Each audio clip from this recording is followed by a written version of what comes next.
got two examples here, adenosine triphosphate at the top. The ATP molecule is adenosine plus 3 phosphate molecules. The energy is contained in the bonds between them. What happens in order to create movement is the ATPase, anything ending in ASE, that's an enzyme. That's going to help chop the stick between two balls. So we have ATPase come along and it cuts the energy bond. So now we have adenosine diphosphate, 2 phosphate molecules, plus a free-floating phosphate, and then the energy that was released. So ATP becomes ADP in order for the body to access energy, to drive movement, function, whatever, okay? So muscle cells only have enough stored ATP to provide around 3 seconds of intense activity. So if I were to say the word FOOD out loud, my cat would immediately leap off my lap and run to the kitchen. So that initial leap of energy would be fueled by the ATP stored in her muscle cells. I'm assuming cats function the same way humans do. I might be wrong, I'm not sure. But if my mom said dinner time, I would run to the kitchen. That first 3 seconds would be the ATP stored in my muscles. Well, then what? If I've only got 3 seconds of activity, that doesn't even get me halfway up the stairs. How am I going to make it to the kitchen? Luckily, the breakdown of ATP is reversible. So there's actually 3 energy systems that will regenerate ATP. And we need to learn those 3. We need to understand them a little bit. So the first one, which I think of as the highest, is the creatine phosphate system. So sometimes we call that ATP-PC, which stands for phosphocreatine, or we might call it alactic anaerobic. What that means is there's no lactic acid and there's no oxygen.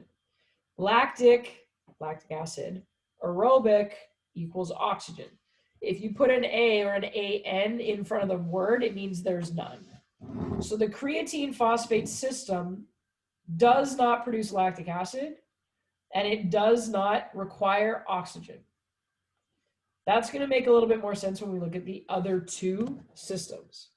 So then the second one, which we might call the middle layer, it's called the lactic acid system, and it's also known as anaerobic glycolysis. So that means no oxygen and that it is a glycogen-based strategy, okay? So the third one, which is the bottom level, is the aerobic system. That's where we are right now. If we were to get up and start doing some jumping jacks, we would still be in the aerobic system.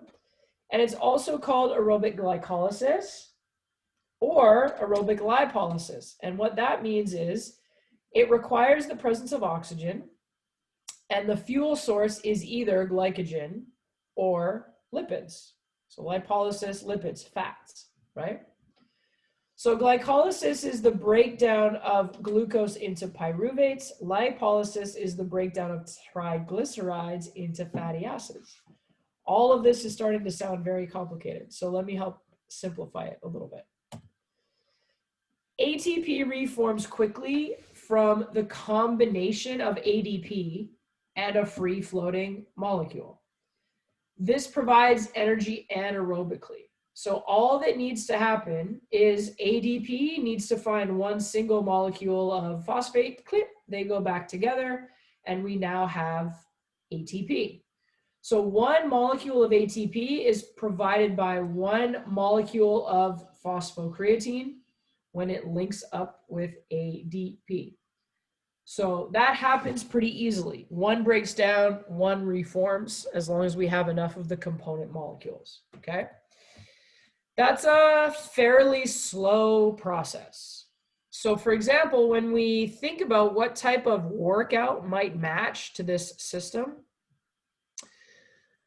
powerlifting might be an example, or shot put might be an example, or Maybe if you are in a boxing match and the bell goes and you punch the person one time and knock them out. Like it's a 1 rep max explosive movement. That's what the ATP system does. So I think about powerlifting.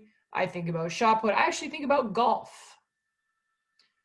As much as that sounds nothing like powerlifting, you swing the club one time, especially if you're driving off the tee, like pretty hard, and then you walk for a couple minutes and you go find your ball, right?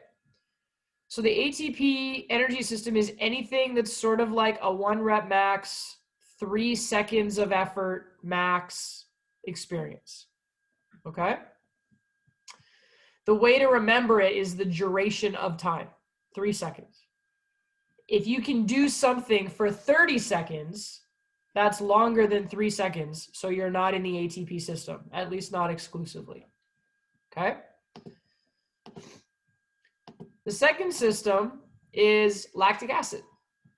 So now what happens is we get the breakdown of muscle or liver glycogen, so basically stored carbohydrates. We get that breakdown into glucose. We can also use glucose floating around in the blood. So this process is known as anaerobic glycolysis, and what that means is it does not require oxygen. We just take glycogen. You can see this little yellow explosion in the middle of the cell. That's the metabolic process. Out of that, we produce ATP, and the byproduct is lactic acid. So the breakdown is more complex and slower, but we get 2 to 3 molecules of ATP produced by breaking the bonds of one molecule of glucose, right? So ATP was 1 to 1. The lactic acid energy system is 2 or 3 to 1. So slower, but we get more produced. So glycogen broken down into a form of pyruvate. In the absence of sufficient oxygen, pyruvate is converted into lactic acid. So let's think about what type of workout this would be. Lactic acid is going to feel like a little bit of burning. It's going to feel like a little bit like acid. So what types of exercises or what type of sport might you be participating in where within sort of 1 to 2 minutes, you start to get like a bit of a muscle burn? Give me some examples.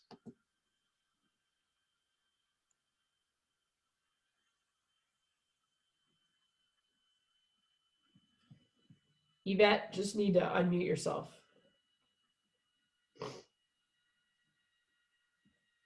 Bless you, I think.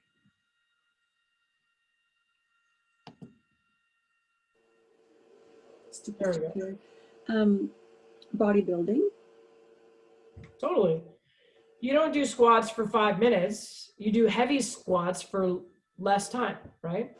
And you stop because your legs are on fire and you can't do another good rep. You're just going to collapse, right? So yeah, bodybuilding for sure.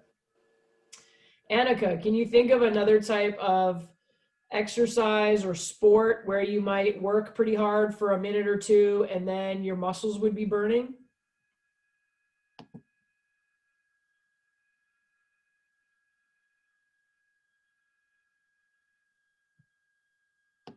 Biking. Yeah, especially if you're going like up a hill.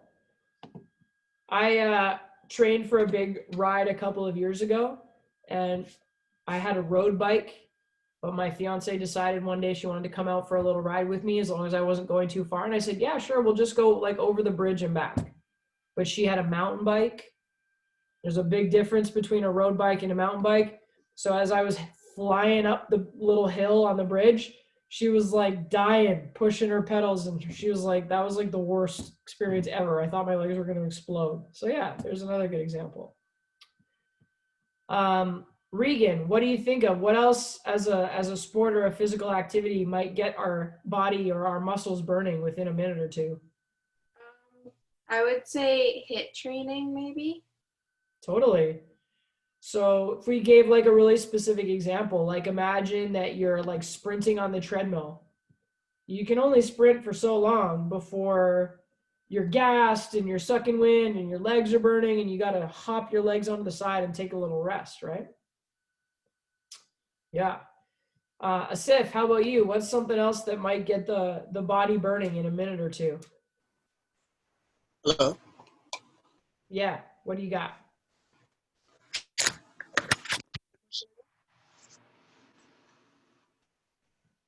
Hello.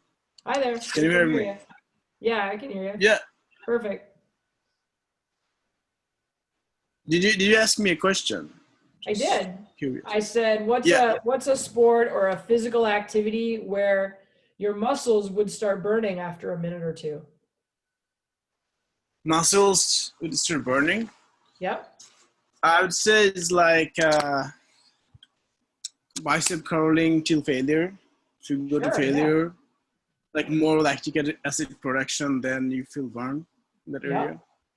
Yeah, so kind of like Yvette said, like a bodybuilding style workout, that would give you a good muscle pump, a good burn. Like mostly like hypertrophy training. Yeah, there you go. Good. Awesome. All right. And then I think about things too, like hockey, because, you know, you play a shift for what, 30, 45 seconds, a minute maybe, and then you jump off the ice real quick in between, right? I think about maybe jujitsu, like mixed martial arts, like you go for a couple minutes in a round and you're working really, really, really hard to like grapple and get out and flip the guy and you're panting, exhausted, your arms are on fire, your legs are on fire, right? So a lot of sports, a lot of physical activities that have a certain amount of intensity to them, those would be us training in the lactic acid energy system. Whoa. That was me. Can't even blame my cat. Yeah, so a lot of the exercise or sport stuff that we think about at least has a component in the lactic acid energy system. Good job. So what happens then, let's say we take Asif's bicep curls and you start repping it out. At first it feels okay, you feel pretty good. And then it starts to get a little spicy. And then you start to struggle and you're having a hard time getting the weight up to the top. And if you've got someone who's willing to work pretty hard, they might even try to do that last rep and then they get stuck halfway up. And there's nothing they can do. They're not getting the weight up for that last rep. What happens is the rising levels of lactic acid actually inhibit the muscle contraction. And so then further production of ATP kind of becomes impossible. And we get that fatigue, right? On top of that, the muscle itself bulging and kind of filling up with that lactic acid, it compresses the blood vessels. So then you can't even really get fresh blood with oxygen and nutrients back in to the muscle. So when that blood flow and glucose delivery is reduced, forget about it. You're just going to have to put the weights down and take a little rest, right? So where the ATP system was 3 seconds, the lactic acid energy system can provide energy for 1 to 2 minutes of intense activity, which we're going to see as sort of 80 to 95% against max effort. So here's the difference. If you take like a group fitness class and the song is 5 minutes long and you're doing bicep curls throughout the song, if you can bicep curl for 5 minutes, that's not enough intensity to be creating lactic acid. You might get a little bit of a burn by the end, but the definition of the lactic acid system is the intensity. So we'll start to learn a little bit more when we get into programming for hypertrophy. We start learning about the fact that if we don't have enough intensity, we're not actually going to stimulate muscle breakdown, and then we're not going to get muscle growth. So one of the things that this makes me think of is if I'm working with a client who wants to gain muscle mass, but they can't lift weights that are heavy enough because they're not strong enough, or they can't do like 8 bicep curls, 30-second rest for 5 sets, and then like another 9 exercises for arms. Like if they just don't have the energy, if their heart rate can't handle that, then they're not going to be able to exercise at the right intensity. They're not going to see the results that they want, right? So remember how we said a strong heart is the first muscle that you have to build if you want to build muscle? Here's why.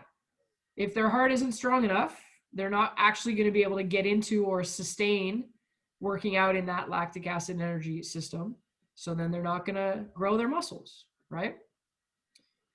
So lactic acid energy system availability is affected by your fitness level, the nutrient supply, and the speed of lactic acid buildup. So we do see that people can get a little bit better inside of this training zone over time.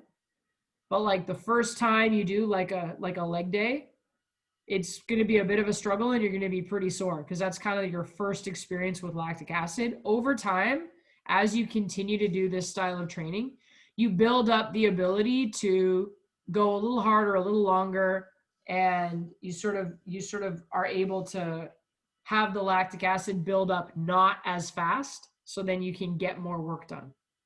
Okay. So if we were to look at it here, you've got a chart that shows treadmill speed on the bottom and blood lactate going up the top. So if you were walking through to jogging at a low intensity, your blood lactate stays quite low. You'd be in the aerobic system at that point. But at about 11.5, 12, you see how that line starts to shoot up. That's because you're now in the lactic acid energy system. And so you're now producing lactic acid as you continue to exercise at that higher speed or higher intensity. So sort of that moment where the line starts to spike, that's your lactate threshold. Okay. So then in the rest and recovery period, lactic acid is slowly reconverted into glucose in the liver. So the lactic acid that gets produced slowly gets broken down and turned back into glucose. But the process can take between 30 to 90 plus minutes, depending on the amount accumulated. And I would even say the worst leg day I ever experienced, I had lactic acid in my body for 6 days. So 90 plus minutes, there's a pretty big window there. If we were to take a client through leg day, we kind of want them to be a little bit sore, right? Like we want them to have worked hard that they can feel it. But we don't want to cripple them, especially not if they're new to the gym. We don't want them to have this really horrible experience and think that's what working out's going to feel like every time. So we certainly recommend low-level aerobic activity because that helps increase the rate of removal. So if I do a heavy leg day and then I even just like walk on the treadmill for 10 minutes after, that helps. It helps get some of that lactic acid out. Similarly, as I do more of this type of training, I can actually improve the function of this system by about 20%. So pushing the lactate threshold to a higher percentage of an individual's max allows them to work at higher levels of capacity before fatigue. Okay. So you can see the difference. The blue line there is passive recovery. It takes longer for the removal of blood lactate. Whereas if we use active recovery, we see that it drops faster.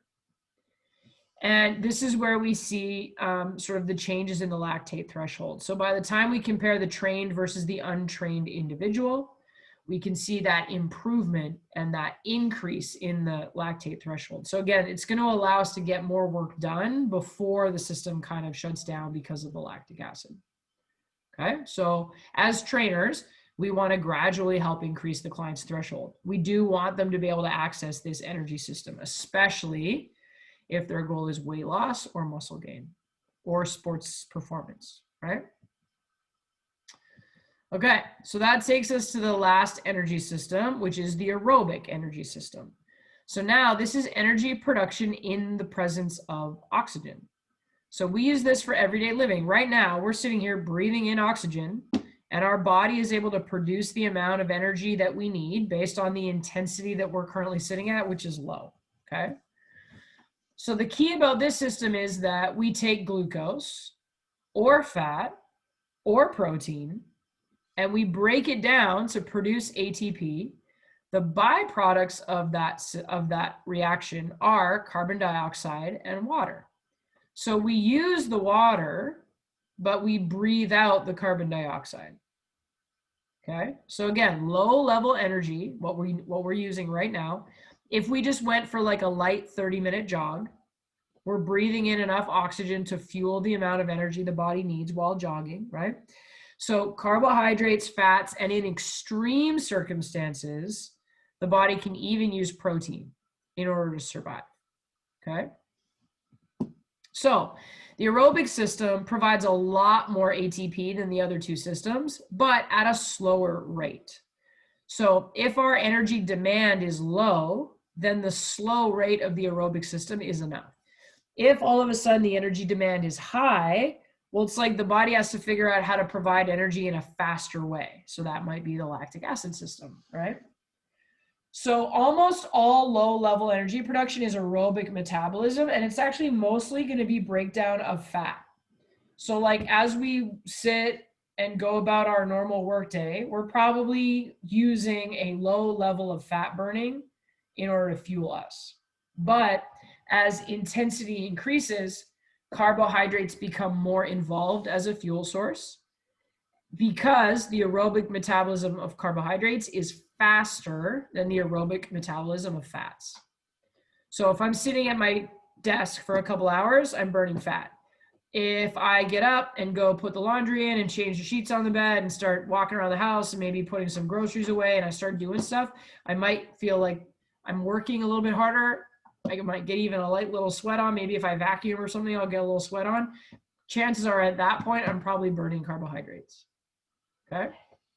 And again, protein is only used aerobically in extreme circumstances. So you hear, you maybe hear sort of the bodybuilder types go like, you know, cardio is going to break down my protein. It's going to ruin my gains. All right. Well, like maybe 21 days of starvation and a Nazi death march will be extreme enough a circumstance to start breaking down protein. Doing 20 minutes of cardio for the sake of your cardiovascular health is probably not going to break down your proteins. So it would be, in that case, more beneficial to prioritize the health of your heart than worrying about the fact that cardio is going to burn off your proteins. Okay? All right, so now aerobic production of ATP occurs in the mitochondria, which is called the powerhouse of the cell. As you become fitter, your mitochondrial density increases. That's really important because sometimes people come to the gym and they say, I just really want to have more energy. I'm so tired all the time and I just need to have more energy. It's kind of like what they're saying is I have very low mitochondrial density and that's why I'm tired all the time. One of the best ways to help them is aerobic capacity. So if we do just some simple, basic aerobic exercise, we're going to increase mitochondrial density, and that's going to increase fat burning within the cells, and that's going to increase the amount of energy that I have. So again, if we circle back to people saying when they first sign up at the gym, oh, I just want to start with cardio, it's actually an okay idea. Now, you could lift weights for cardio and you'd get more benefit. But if you show up at the gym a couple times a week, walk for 20 to 30 minutes, in a few weeks, you will feel better because you're building your aerobic capacity. Okay? So this is a very complicated diagram that you don't need to know, but it's basically showing the pathway that energy metabolism can take through the various macronutrients. What I find helpful is the energy system interaction. So a power lifter is going to do one overhead snatch and then probably rest for 5 minutes. Okay, cool. That would be pretty much pure ATP. But a hockey player might kind of sprint off the line to try to chase down their check. That first push off of their back skate, that's going to be ATP. And then they're sort of continuing to skate for like maybe the next 10 or 15 seconds. That's lactic acid. And if they were to then, if the whistle blows and then they just kind of skate around the ice while they're waiting for a substitution change or a, you know, review the video thing or whatever, well, at that point now they're probably dropping down into just aerobic, right? So what we see is that the more time goes up, the more we're just going to be in aerobic metabolism because the other two drop off, right? But the reality is that human beings are probably going to apply some interaction between all three in order, because we don't have to think about it. We switch between all three fairly easily. So there's usually going to be an interaction. What I like to think about, especially when I'm training like someone who has an athletic hobby, or maybe they're trying to, get on a sports team or something, I like to think about what does their sport require them to do. So again, golfers, what does their sport require them to do? Oh, it actually does require them to swing the club one time with a pretty aggressive sort of rotation in the body. Okay, cool. So then what does my athlete need to have access to in order to be able to do their sport successfully? So while there is an interaction, for some sports, they need more of one thing and less of the other. Like a marathon runner, they need more aerobic capacity and less power. Although it would be beneficial for them to do a little bit of power training sometimes, because if they ever had to sort of like jump out of the way or kind of kick up a sprint a little bit to get to the finish line, then they would have that capability, right? A power lifter for sure needs to be able to access that ATP PC system. But we also, for the sake of their overall health, want them to have a decent cardiovascular baseline, right? So again, as humans, we kind of need a little bit of all three. And if we're trying to train in one zone in particular, but we don't have good access to that zone, we might have to do a little bit of training in order to make that accessible. Okay? When we look at adaptations to training, how we train dictates the types of results that we get. Okay? So if I'm doing a ton of low-level cardio and then all of a sudden I want to be a really explosive athlete, there isn't a great carryover there. This used to frustrate me so much as an athlete because I was a goalie. And if you think about what a goalie has to do, you kind of stand around for a while and then all of a sudden someone shoots and you have to like dive and push the ball away from the top corner of the net. And then you stand around for a little while longer and then you have to like run out and like kick the ball away, right? So for off season, we were often given a running plan to follow so that we stayed in shape. And it was like, 800-meter repeats on Monday and a 2-mile run on Wednesday and some resistance training and sort of some interval stuff on Friday. And it just really frustrated me because I didn't need to be running 2 miles for my sport. That wasn't a good use of my time. I needed to be doing more athletic style training, right? So again, if we think back to our clients and what they need and what they want in order to achieve their goals, then we can think a little bit about giving them a program that actually makes sense for that, okay? So the cross-training implications. As a goalie, I would have been better off to do a little bit of like interval speed and power training in the gym than heading over to the track and running for 2 miles. So even though I'm not going to train like a goalie every single day, if I cross train for speed and power, that's still going to be more beneficial than if all I do in my time off the field is just go for long runs, right? So then as we train in the desirable zone, we will see increases in energy stores. So the body will get better at having the sort of fuel available, right? So the more we train, the more we're going to store ATP and glycogen in muscles. We're going to circle back on that conversation when we talk about insulin at the end of the day. So I want you to remember that. One of the adaptations to training is that we can increase the amount of ATP and glycogen that the body will store in the muscles. Remember that, okay? And because we're talking about glycogen or not, all of the energy systems are going to be affected by dietary practices. So I think I had mentioned something about, on Instagram, if my client's looking at a bunch of stuff and then they come to the gym and they're like, okay, I was doing some research and the best way to lose fat is HIIT training. And also the best way to lose fat is following a keto diet. So let's do that. Okay. Dietary practices affect energy systems. Okay. So if I want to be at the gym doing like some HIIT training or some bodybuilding or some sort of hypertrophy, gain muscle type thing, that's the lactic acid energy system, right? The lactic acid energy system is glycogen dependent. I get glycogen from eating carbohydrates. So now can you kind of see why it doesn't make sense to do keto and HIIT at the same time? Because I'm not eating any carbohydrates. How am I supposed to access an energy system that runs off of glycogen? Does that make sense? Now, what's cool, if you wanted to take it one step further, is if you're like, okay, listen, I really want to go keto because I really want to lose weight. It looked good for my uncle. Okay, well, technically, you could do some powerlifting and you could do some very, very, very low level energy work like walking, right?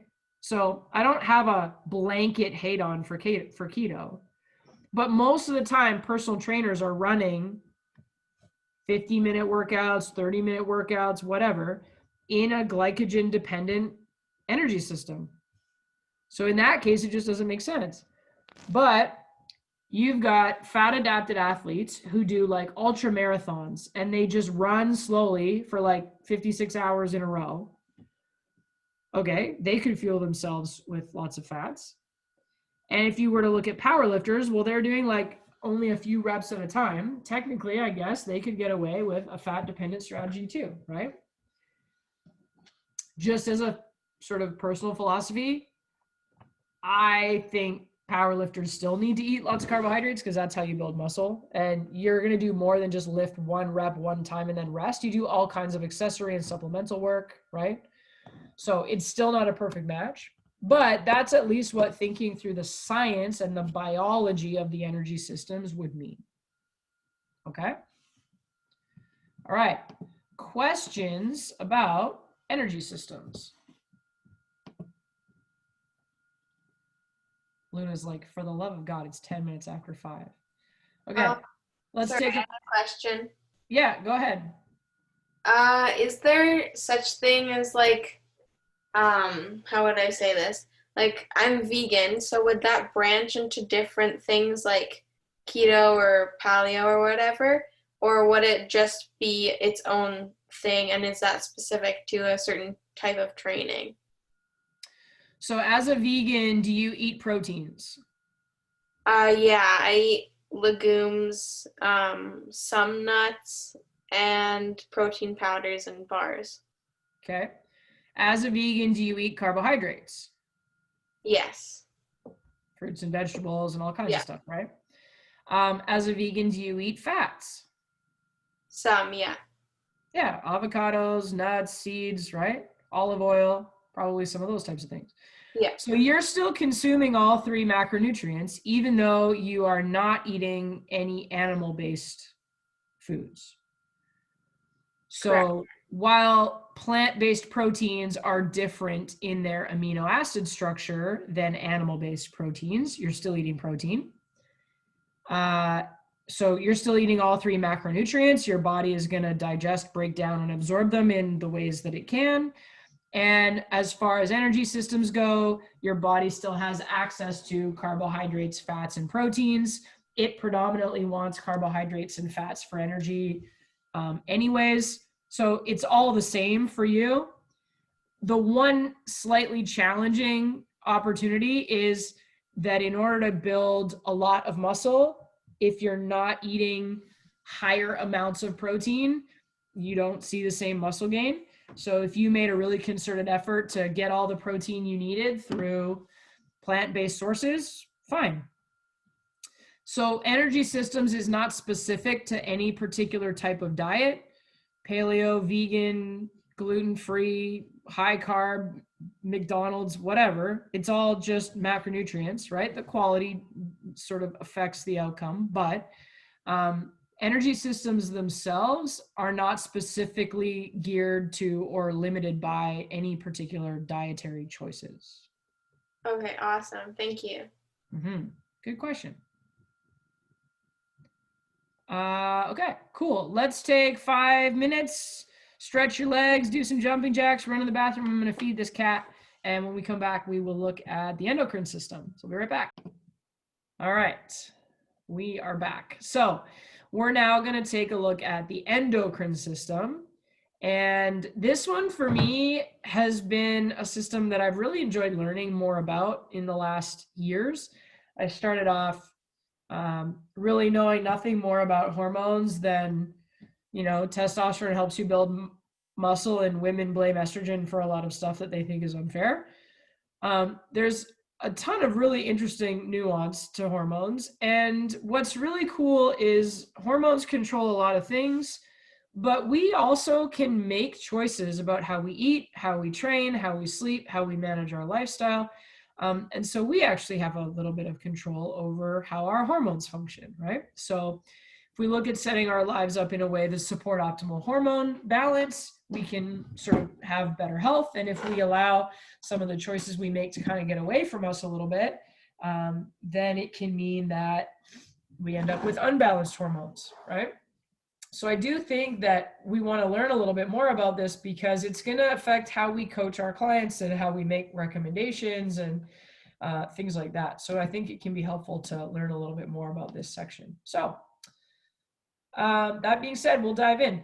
Why we really want to understand it, at least from the perspective of sort of PTA Global, is because the loading, so the intensity or the volume that we use in our program, loading determines the type of hormonal response, ultimately affecting outcomes.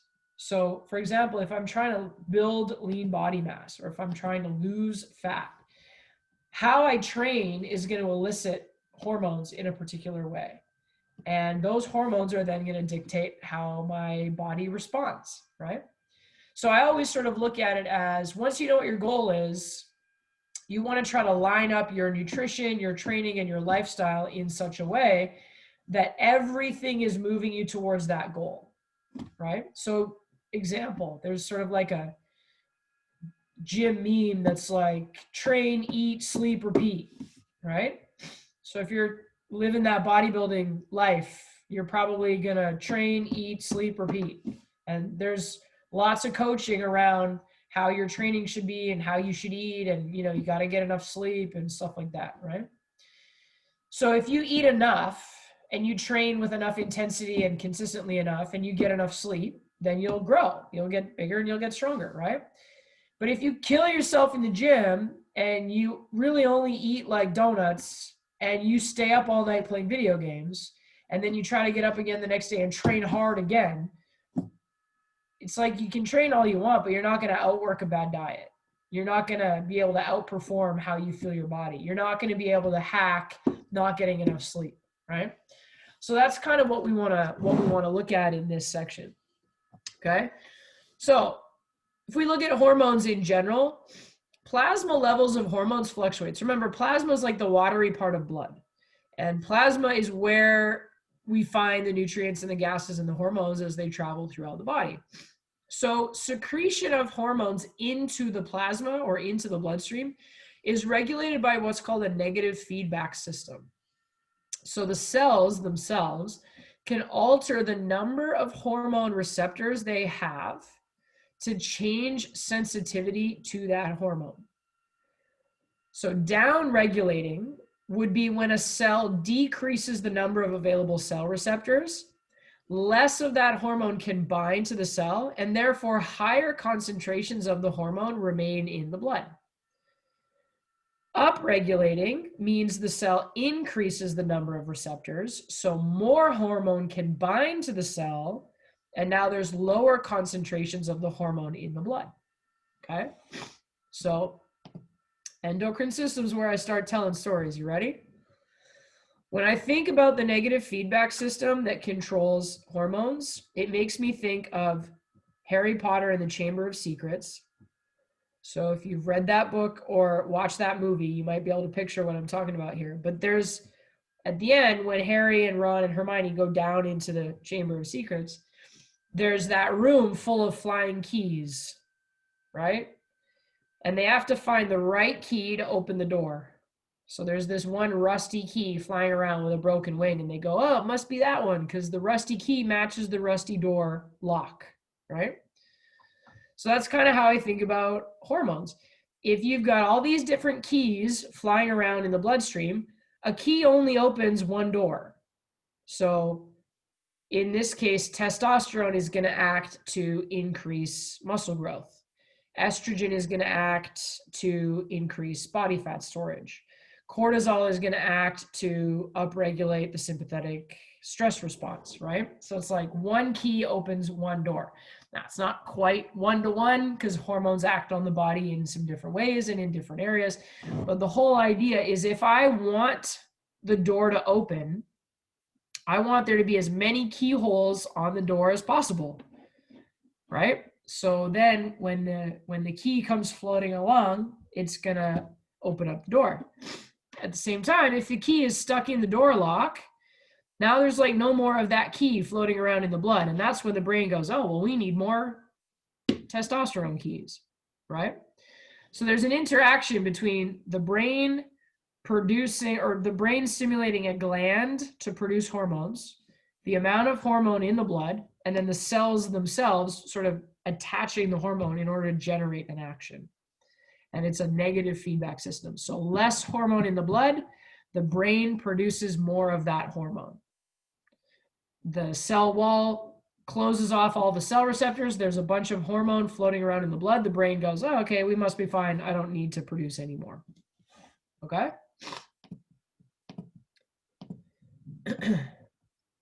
So now we're going to start to look at some of the different hormones. So first we look at the pituitary gland, and a gland is where the hormones are made. So the pituitary gland lives way deep down in the base of the brain, near the brainstem, and it actually has two lobes. So it has an anterior lobe and a posterior lobe, which means front and back. So the anterior lobe is going to produce growth hormone, thyrotropin, follicle stimulating hormone, which we sometimes call FSH, luteinizing hormone, prolactin, and adrenocorticotropin. Notice there's no stars anywhere on this page. The posterior lobe produces the antidiuretic hormone and oxytocin. So all of those get released from the pituitary gland at the base of the brain, but they all act in different ways, okay?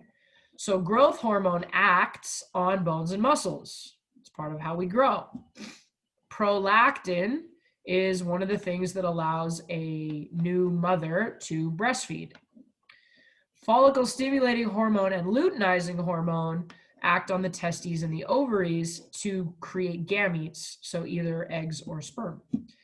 Thyrotropic hormone acts on the thyroid, and the thyroid is really important to our overall metabolism. And then adrenocorticotrophic hormone acts on the adrenal cortex, and that's part of what helps regulate the stress response. So even though all of these hormones get produced by the same gland, those hormones travel all over the body and act in different ways. So now we're going to look at some of the hormones that get produced by the pituitary gland. So one of them is growth hormone. Growth hormone promotes muscle growth and hypertrophy. And this part's really important. It does so by facilitating amino acid transport and protein synthesis. You don't really have to know what that means. You just have to remember it. So testosterone helps promote muscle growth and hypertrophy, but in a different way. It's growth hormone that makes that happen by facilitating amino acid transport. I'm kind of sort of hypothetically handing you an exam question right there, okay? What growth hormone also does is it actually stimulates fat metabolism or lipolysis. So in the presence of a lot of growth hormone in the bloodstream, the body's actually going to try to hang on and save glycogen, and it's going to try to burn fat instead. So this is pretty cool for us as trainers because people want to lose weight, right? And they tend to think that the more calories they burn and the harder they work and the sweatier they are, the more weight they're going to lose. But only certain types of workouts where we're working really hard produce growth hormone. High intensity cardiovascular training, so HIIT training, and resistance training like bodybuilding, those are the type of workouts that produce lactic acid. Lactic acid is sort of a trigger to the brain to produce growth hormone, because growth hormone is going to save muscle tissue from getting broken down, and it's going to help to rebuild it. So if we want to lose fat, if we want to gain muscle, we want to do higher intensity cardiovascular or resistance training. We want to use moderate to high volume of work. We want to take short rest periods. So basically anything we do to create lactic acid is going to help. And then we also want to consume post-workout carbohydrates and proteins, because that's also going to help with the growth hormone response. And what we notice is that gradually over time, if we do that type of training, the amount of growth hormone that the body releases will increase over time. So Yvette, you've been a bodybuilder for what, 8 or 9 years, at least in terms of competing? Yeah. So you've got more growth hormone being produced in your body now than 10 years ago when you first started getting into the gym. And that's because your body has adapted to the style of exercise that you perform. That's good. Okay. So growth hormone is important. It's going to come up as an exam question answer a couple of times because there's definitely benefits to getting the human body to elicit growth hormone, to produce growth hormone. That's a good state for us to be in. It helps us repair and it helps us grow. Okay. Next thing we look at is the antidiuretic hormone. So this is going to be related to hydration. So when we exercise, we sweat, and that's a temperature regulation mechanism. But sweating actually causes a loss of blood plasma volume, like that water has to come from somewhere, right? So as the water volume in the blood decreases, there's like the same number of red blood cells, but now there's less water. So what that actually means is the hemoconcentration of blood increases. So now the blood itself is thicker. When the brain senses this, it stimulates the antidiuretic hormone production. Antidiuretic hormone travels to the kidneys, and the kidneys help with reabsorption of water. So instead of a bunch of water sitting in the kidneys, which we will then eliminate when we urinate, what the body does is sucks the water back into the bloodstream to help us be better hydrated. So what this one means is there's something about urine that's going to be a helpful sort of symptom or a helpful clinical example of whether or not we're properly hydrated. Does anybody know what that is? When you go pee, how can you tell if you're hydrated or not? Oh, is my mic on? Yes. Okay, it's actually, I think it's the color. Yeah.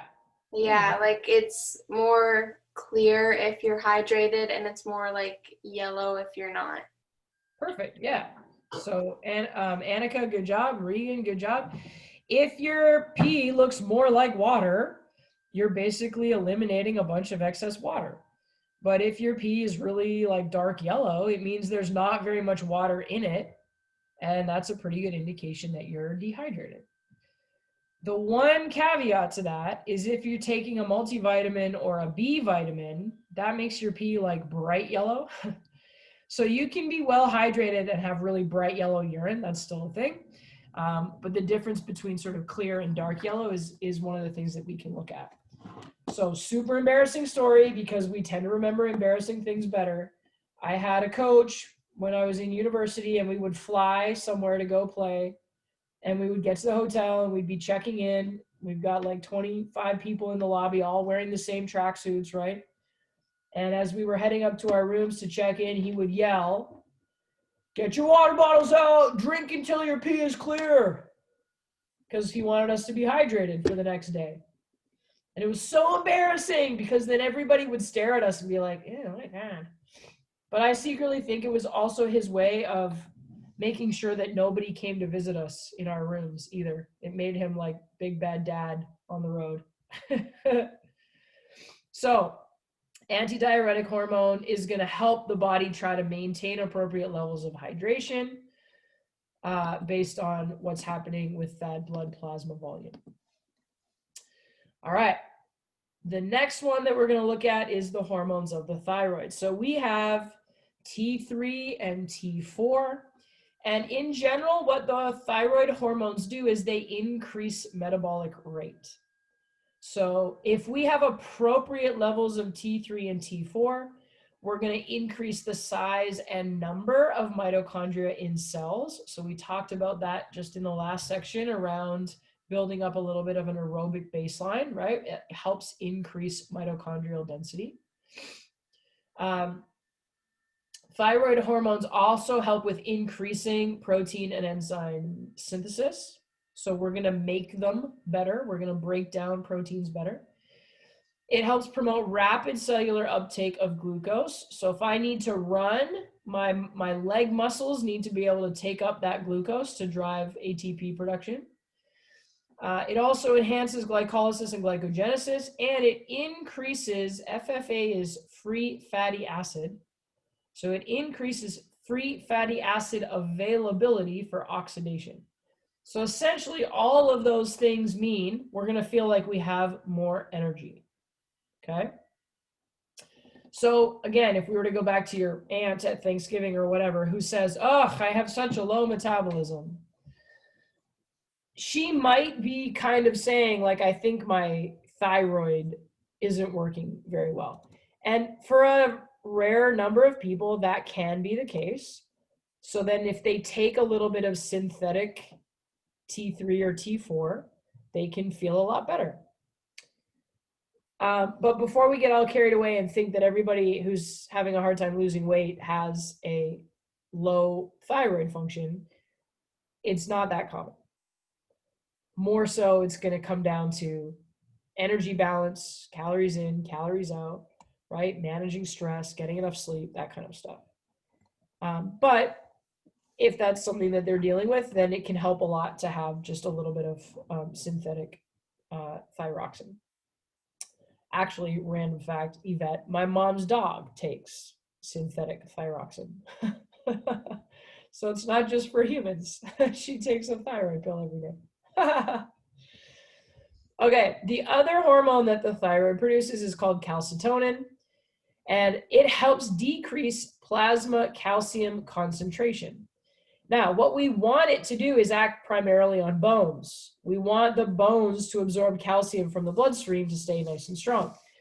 Sometimes that malfunctions a little bit and we end up with a bunch of calcium in our kidneys. And that's not a great time because that turns into kidney stones. So I am not allowing you to prescribe thyroid dysfunction for any of your clients. But if we think through what we've just looked at here, if we have someone who's cold, low energy, gains weight, has a hard time getting it off, and starts getting kidney stones, that might be an indication that they should go to their doctor and get their thyroid checked. Because all of those things together are all linked to the function of the thyroid. So my best friend who lives in another city, I don't see him very often, but he kind of started, we're both, he runs a financial business, but he also teaches spin classes, and he was my client way back in the day, and he's a pretty fit, athletic, energetic, happy guy. He just started feeling really slow and really tired, and he was gaining weight, and he couldn't get it off. And part of me just said, like, dude, you don't sleep enough. You're in a new relationship. You're trying to manage a business. Your son, you're this, that, whatever. Like, you just got to prioritize, like, taking care of yourself a little bit. And he was like, yeah, you're right. And then couple months later, he was still feeling the same. He's like, I feel so overwhelmed. I feel so tired. And then he got kidney stones. And then at that point, I was like, okay, now you should go talk to your doctor. So that accumulation of all of those things was like, okay, that's probably a time to go take a look. So sure enough, he has a thyroid thing. So now he takes a little bit of medication. He feels a lot better. He dropped some weight. He's got more energy. He doesn't get calcium, kidney stones anymore. Everything's good to go. Okay. So, sometimes when we know all of this stuff, we're still not going to exceed our scope of practice, but sometimes we can just make good recommendations for our clients. So that's a good one to remember. All right.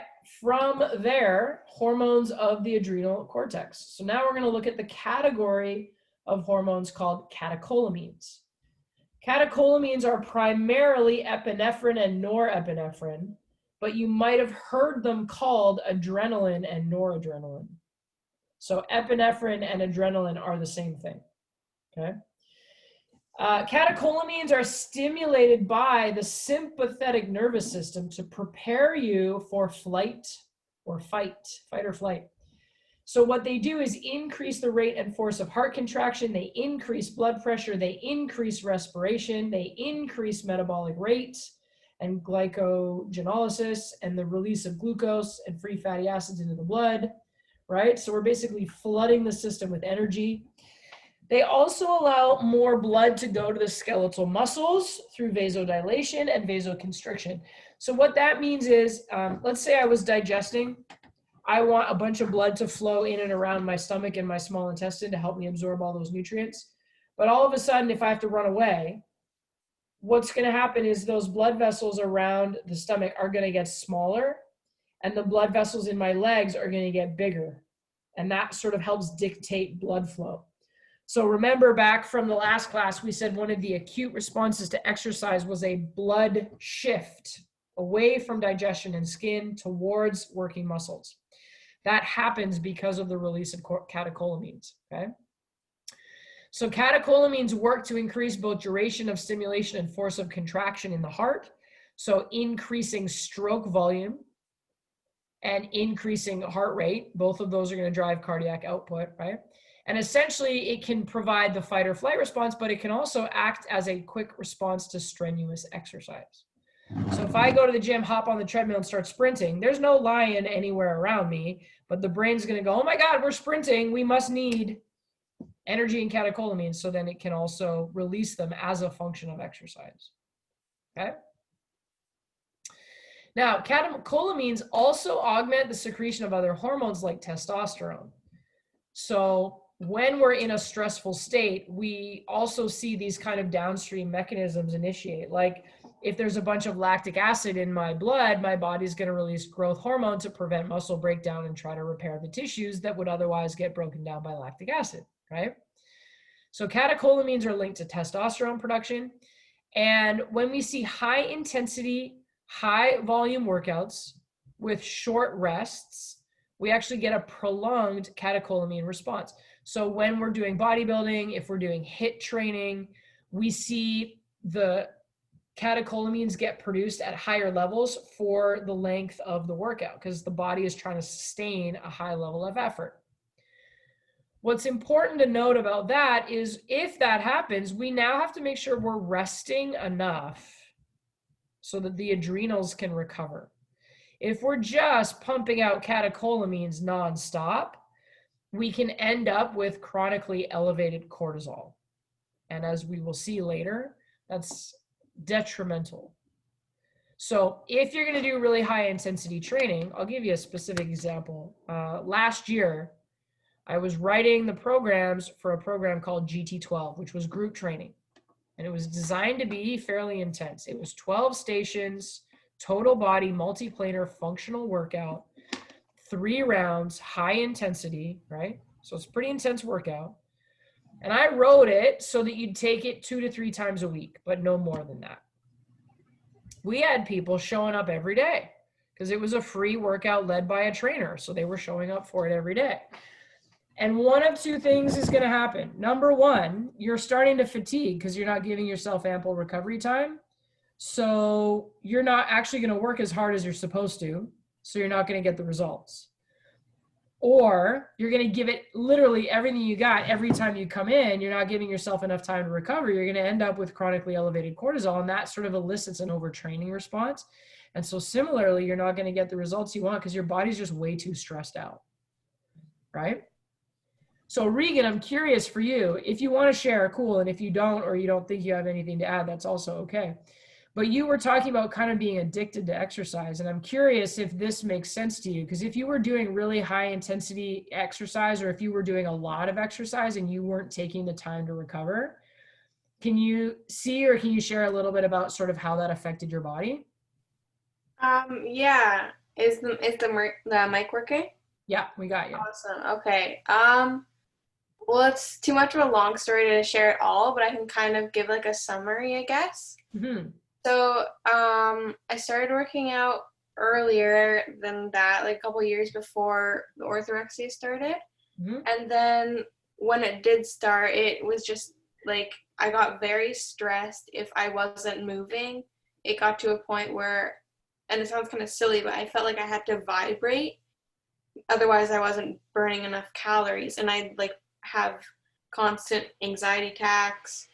I wouldn't sit down. I was just super stressed all the time. I couldn't breathe when I was running. I'd start crying spontaneously. I lost like all of my fat. My doctor said I had like a male Olympic body fat percentage. And so it was really crazy, but also like my brain was foggy. I couldn't really think straight. I didn't really have emotions. It sounds weird, but like I remember my mom would ask me if we were at a party, she's like, "Oh, are you having fun?" And I'd say, "Yeah, I'm having fun." And she's like, "Okay," because she couldn't tell. Because I didn't really have emotions. So it was kind of a weird experience, but it was very addictive because it felt safe. It felt like, oh, I'm burning calories, so this must be good.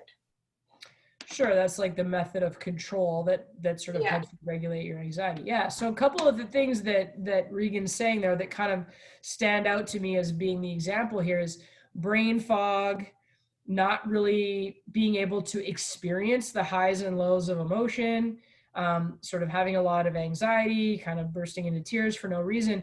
Those are all examples of like extreme exhaustion, right? Yeah. So if we go, and we never rest and we're not fueling ourselves, because fuel is a part of proper recovery, right?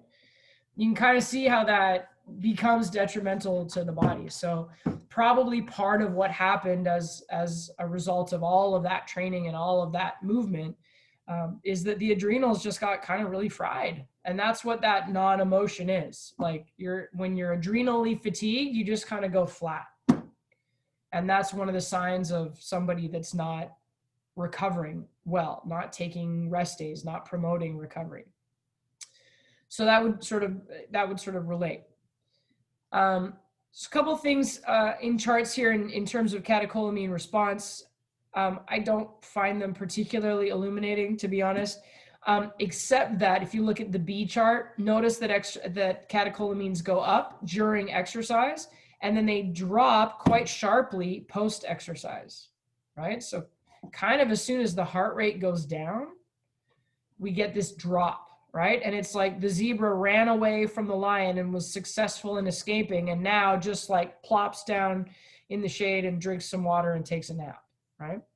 So you can kind of see how that's tied to the fight or flight response, tied to the heart rate, tied to the catecholamine response, tied to the effort of the exercise. All right, adrenal cortex produces a couple of other things as well. Mineralocorticoids, glucocorticoids, and gonadocorticoids. They just help regulate various systems in the body. So mineralocorticoids, for example, help maintain the electrolyte balance in extracellular fluids. If you sweat a lot and exercise outside in the heat and you sweat, what's the taste of your sweat? It's kind of salty, right? So when you sweat, you're not just losing water, you're also losing really important minerals. And we have to make sure that we put those back in, or else we don't really have the minerals that we need to function. So mineralocorticoids kind of help try to balance that out a little bit. And then, for example, gonadocorticoids are related to reproductive organs. So gonads are one of the names of sex organs. So the word at the beginning sort of shows you what it's for. And then corticoid at the end is related to cortex from the adrenal cortex. All right, now we're getting into hormones of the pancreas. We're getting sort of back into the digestive system a little bit. The pancreas is all about regulation of blood glucose. So what's the disease that we've heard of that's related to the pancreas?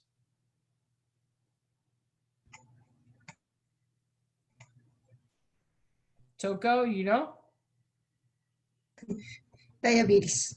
Yeah, exactly. So if someone has diabetes, they have some kind of issue with their pancreas. Maybe it doesn't produce insulin. Maybe it doesn't produce enough. Maybe they're just having a hard time regulating blood sugar, right? So yeah, we're looking at insulin. Now, insulin gets secreted when plasma glucose levels are elevated. So if there's too many sugar keys flying around in the blood, the brain goes, whoa, whoa, whoa, we better shoot out some insulin, okay? What insulin does is it facilitates glucose transport into muscle fibers during exercise. So I like to think of insulin like a taxi. Sugar is the passenger, And the cell is the destination point. So let's say the cell is the airport. So you go downtown on Friday night at 4 o'clock and you've got all these people that are trying to get to the airport. You've got all these sugar molecules rolling around. You pull all these taxis and drive everybody to the airport, right? So insulin is a transport hormone. Glucagon, on the other hand, is secreted when plasma glucose concentrations are below normal.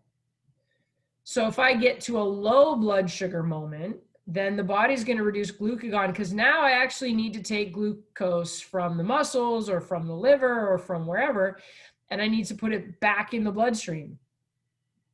So imagine if you were downtown on a Friday night and it's empty. Everybody's at the airport.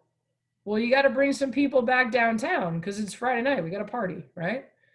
So the pancreas is concerned with keeping things level. We want a level blood glucose because that helps us perform. If we exercise and we start sucking all the blood out of the blood vessels to fuel the muscles, well, glucagon is going to be released to try to put blood sugar back in play, right? So it's a balancing effect. It goes in both directions. We're going to talk about insulin a little bit more when we get to the end, but we'll carry on for now. So now we're going to look at testosterone. Testosterone is a steroid hormone secreted by the testes and the adrenals. So men have 15 to 20 times higher concentration of testosterone. And part of why that is, or the main reason why that is because men have both testes and adrenals, but women only have adrenals. Women don't have testes, right? So that's why men are going to produce a lot more testosterone. Now, testosterone is an important anabolic hormone, and anabolic simply means it helps build, right? So testosterone is going to help those little amino acid molecules form proper proteins, which then helps us build muscle mass. And testosterone also binds to DNA. So there's some interesting things about the levels of testosterone in a pregnant woman as the fetus is developing. Different levels of hormones tend to result in different characteristics or traits in the fetus when it's born.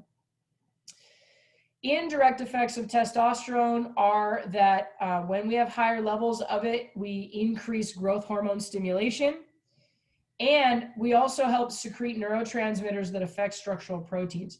So again, it kind of comes down to sort of repair, build, and grow.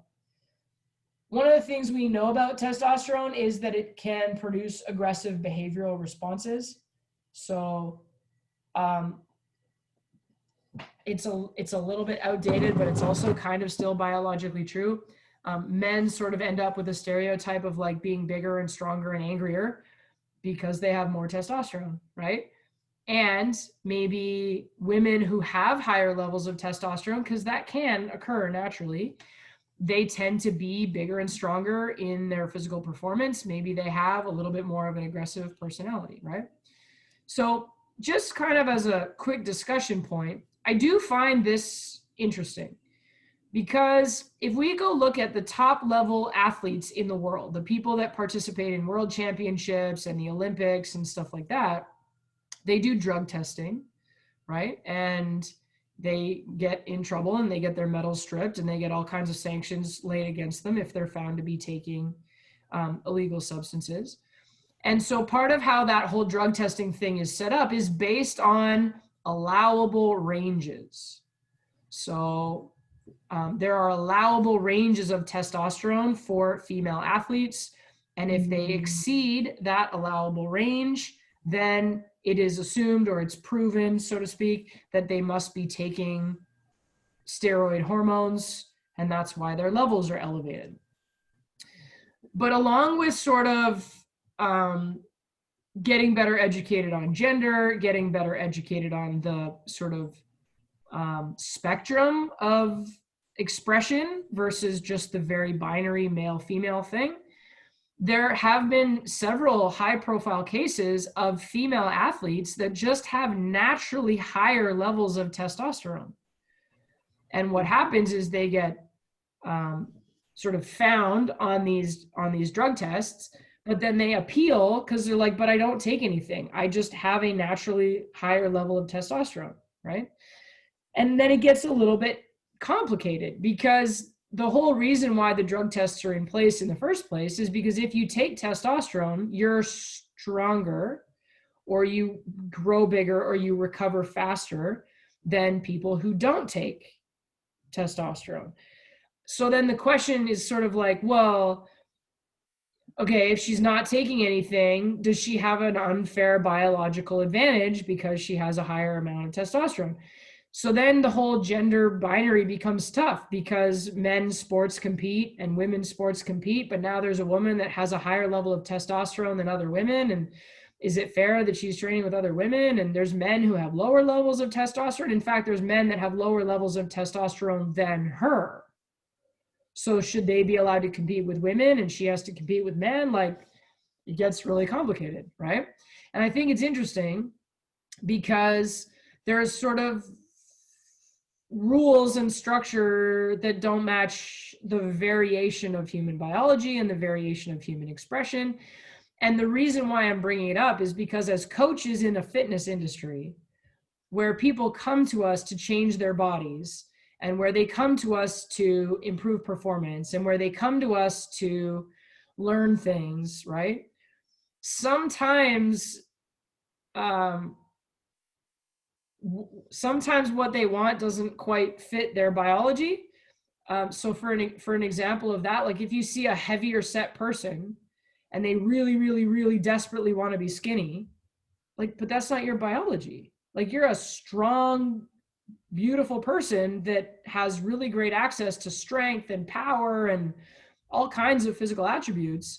But like, you've grown up seeing only skinny models on the cover of magazines. And so you're bound and determined to do whatever it takes, right? And then they might try really aggressive things that are ultimately unhealthy and make them miserable. So in the realm of coaching, call it a little sort of personal interest of mine, I just think it's important to start to learn more and more and more about this stuff, and just to sort of be open to the variability of it. So if we were to take fitness and sort of find the most extreme expression of gender in fitness, it would be in bodybuilding competitions, right? Because you've got female bikini, female figure, you've got male physique, male master's class, right? And it's all very, very genderized. But what I find is an opportunity. I'm not going to say it's personally frustrating because the sport isn't interesting for me. But what I find is as an opportunity is a lot of the reasons why people get into bodybuilding, because they want to pursue getting healthier and they want to sort of push the boundaries of what they can accomplish, and they're interested in making progress over time, and they want to set a routine and a lifestyle up that allows them to live a better life. Like, those things are great no matter who you are, no matter what you look like, no matter what your body fat percentage gets down to, no matter what class you fit into, right? So for me, the conversation kind of comes down to, how can we make the habits and the behaviors and the potential for success accessible to everybody, and yet not take away from sort of the benefit of competition, the benefit of, okay, you know, but this is how I can continue to get better, or this is how I'm going to motivate myself, or, you know. So it's, I don't have an answer for you. It's tough, right? I think there's going to be people who fit perfectly inside of what the sport looks like, or inside of what the binary looks like, or inside of what the body type looks like. And then there's going to be a lot of people that don't. And I think one of the opportunities in fitness as an industry is, how do we get more inclusive? How do we serve a wider range of people, but not take away from the people that enjoy the structure that exists for them and motivates them and gives them opportunities, right? So it's a challenge. I don't have an answer. But it's something that I think about when we look at things like the endocrine system, because there's no black, white, cut, dried, male, female thing. When it comes to hormones, there's a very wide range of expression.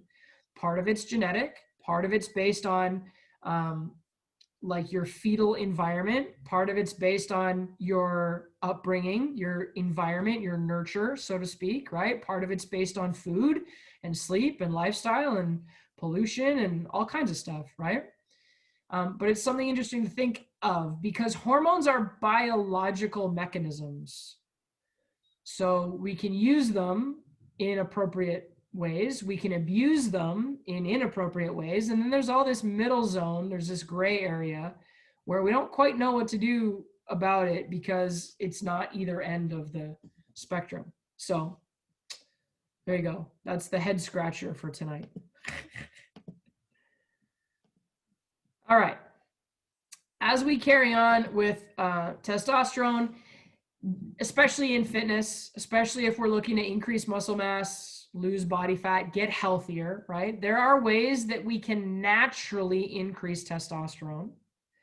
And so as trainers, especially if people have a muscle or a strength pain, it might make sense to pay attention to these because they're safe and they're healthy and they're effective, okay?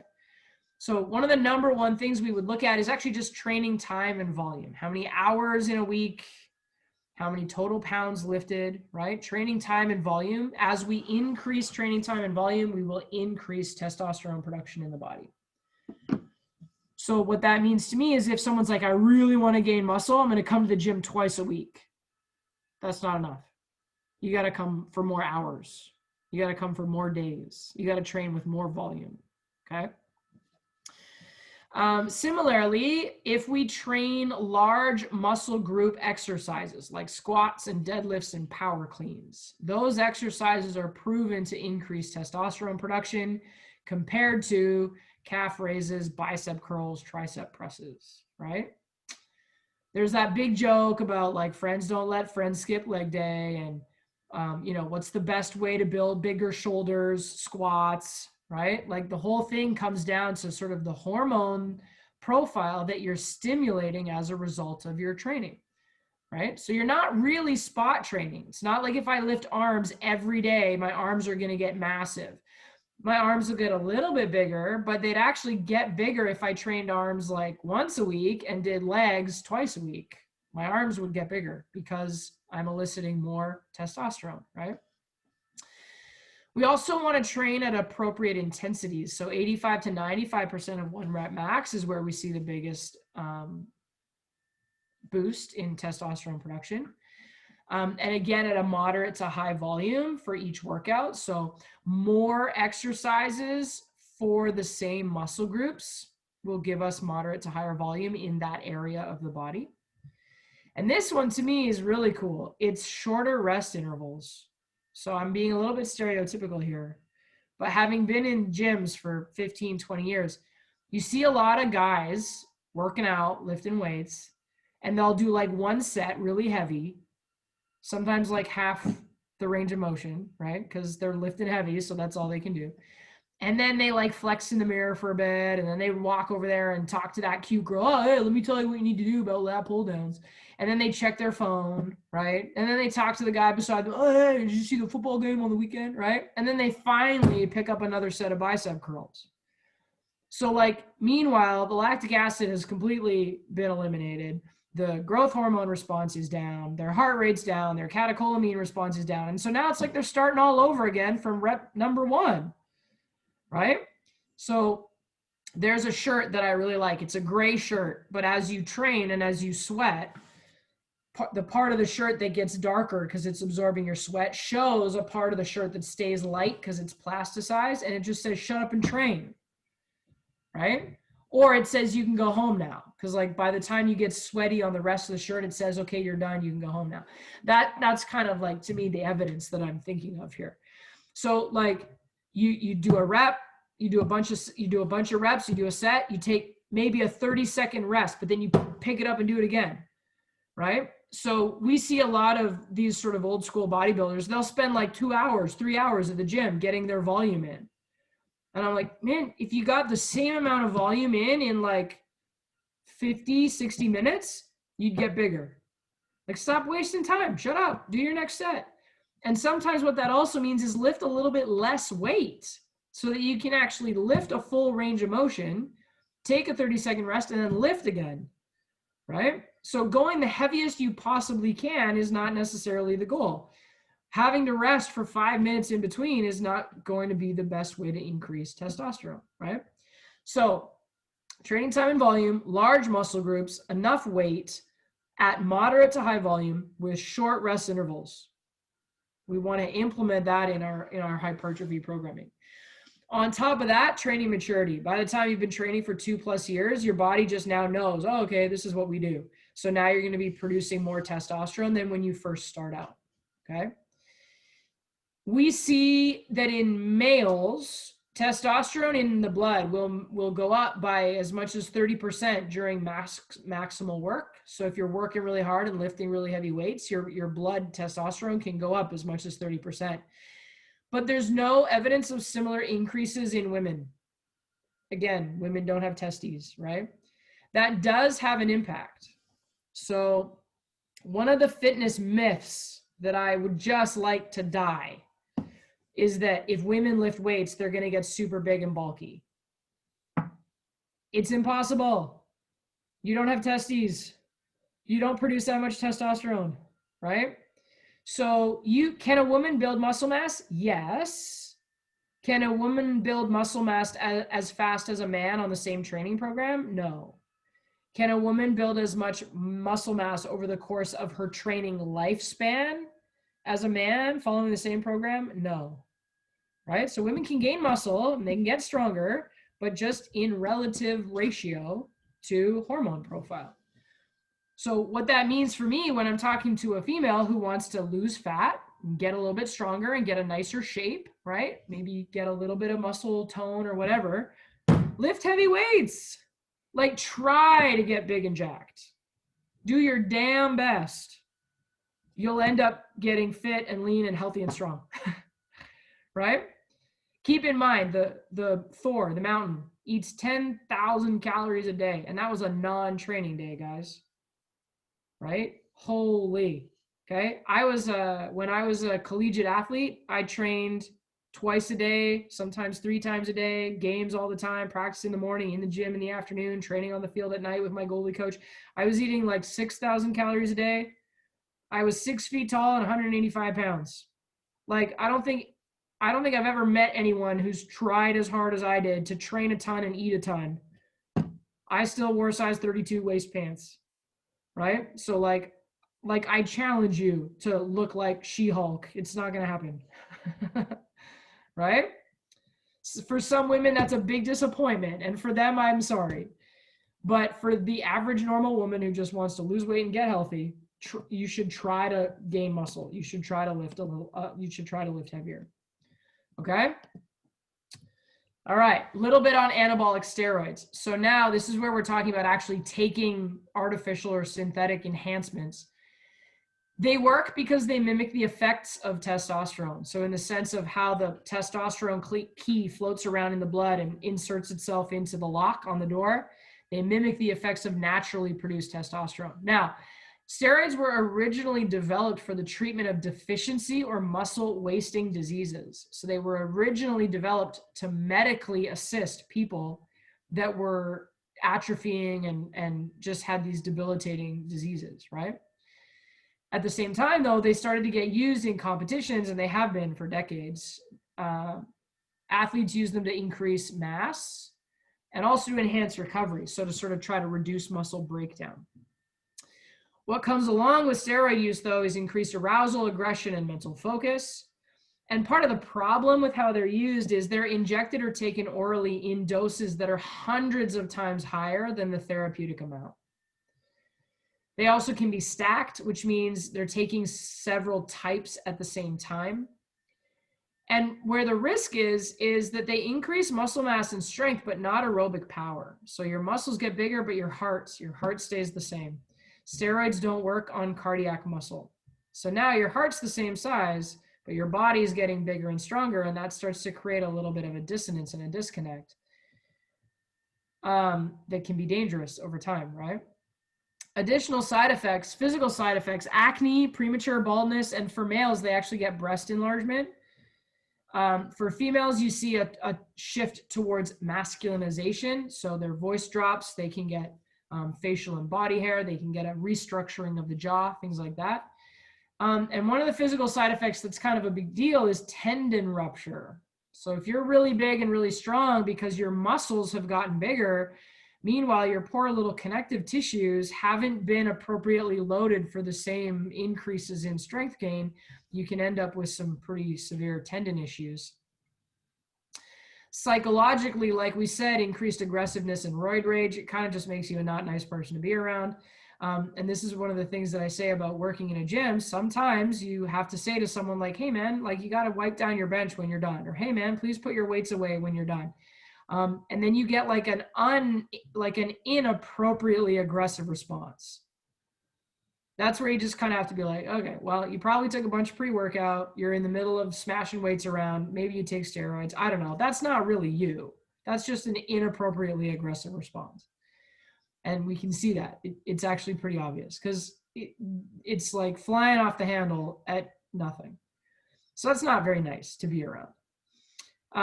In terms of reproductive side effects, it actually shrinks the testes. It reduces libido and sperm production and can cause impotence over time. In terms of cardiovascular, it actually impairs glucose tolerance. So part of what you have to do to build muscle is eat carbs and proteins post-workout, but you start using too many anabolic steroids, it inhibits your body's ability to use glucose properly.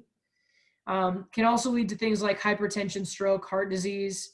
And then specifically for the liver, it's real tough on the liver because it's a synthetic product. It's not supposed to be in your body. So then as your body is going through the strain of trying to process it out and get rid of it, what we see is liver tumors, cysts, and even just jaundice. So sort of that yellowing of the skin. So there's some pretty steep side effects to long-term steroid use or to excessive steroid use. And the reason why we put this in here for you is because if someone were to ask you to train them at the gym and they're showing some of these physical side effects, you really shouldn't train them because you'd be doing your best and you would do what you would know how to do. And that's like proper progression and periodization and nutrition and this, that, and whatever. But you're not taking into account the effect of the steroid because it's not your scope of practice. You're not certified to do that. You can end up injuring them. You can end up causing other hormone imbalances. And like, you know, you're supposed to know a fair bit about your clients when you train them. If they're hiding steroid use from you, they're hiding something really important in terms of training them safely. So as fitness professionals, we don't prescribe, recommend, discuss steroids. We don't train people that are on them. Like your liability insurance does not cover that. So it's better to just stay clear if you see people that are doing that. Okay? All right. Moving on from testosterone. Cortisol. Cortisol is kind of exciting, and it's where we're going to wrap this all up. I would say in the last maybe 10 years, cortisol has become something that shows up a lot more in fitness and shows up a lot more in our scope of practice, in our sphere of understanding. So cortisol is regulated by the anterior pituitary. It's released by the adrenal cortex, and it's a response to stress, which could include mental, emotional, physical stress, exercise, fractures, burns, pain, right? Any number of things can elicit a stress response. But the main function of cortisol was to help regulate blood glucose levels. So again, if we go back to early man trying to run away from a saber-toothed tiger, we would have that initial release of catecholamines. Well, what if that tiger just won't give up? What if that tiger keeps coming? You got to do your best to keep running, right? So at the point where adrenaline kind of taps out, like, oops, adrenaline's ran out, don't have any more of that. Cortisol is like the next thing that gets tapped to try to continue to drive blood glucose levels so that you can keep running. So cortisol increases in proportion to exercise intensity, and the most intense training causes the greatest catabolic response. So low level aerobic going for a jog, minimal cortisol production. But like hauling ass for like 45 minutes and running hard that whole time, there's going to be a much higher cortisol response. Okay. Now, the effect on muscle fibers, because this is what everybody, bodybuilders, worried about. Oh my God, cardio is going to kill my gains. I can't step on the treadmill. I'm going to lose muscle mass, right? The reason why they're worried about that is because cortisol's effect on muscle fibers is that it can cause cellular damage and it initiates tissue remodeling. So then what happens is the body produces enzymes that break proteins into amino acids so that the amino acids can be converted into glucose, because the body needs glucose to keep running, to survive, right? Additionally, it inhibits protein synthesis, because if we just broke protein down to create energy, we don't want to then rebuild muscle tissue, right? We need that energy to stay available so that we can survive. So that's the fear that people have. Too much cortisol is going to break down muscle tissue, and it's going to prevent muscle tissue from being repaired and built. And that's true. That's what happens.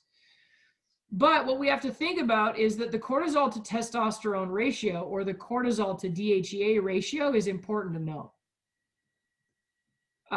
Too much cortisol inhibits the production of testosterone. Too much cortisol inhibits DHEA, which is actually the thing we want to be running on. It's a better mechanism, right? So cortisol is all about, we've been running too high, too hot, too long, right? Versus it being like a quick, adaptive, and successful response.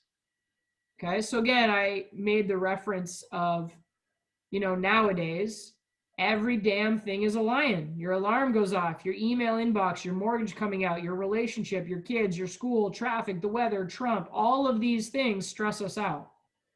So then what that means is we just have this sort of chronically high level of cortisol.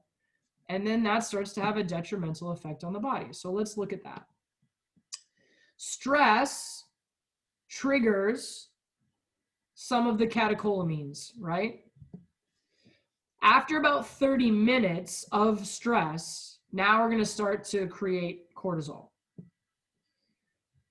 When we get this cortisol dump all the time, like we just never rest and recover, we never put it away.